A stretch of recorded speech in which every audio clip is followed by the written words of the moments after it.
say he wandered very far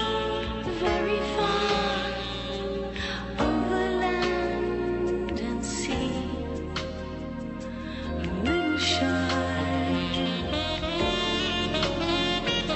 sad-eyed, but very wise was he.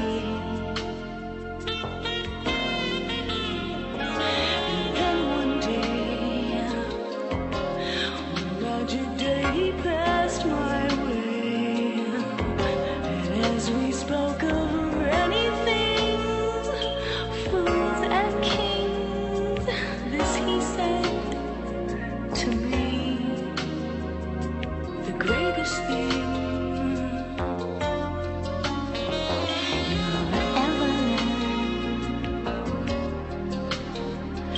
is just to love.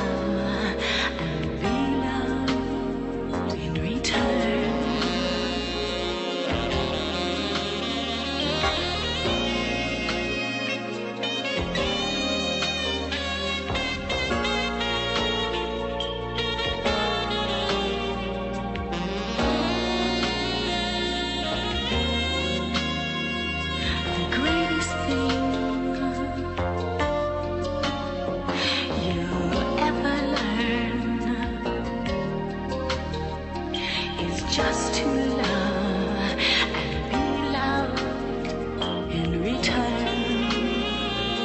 Oh, that he loved in return.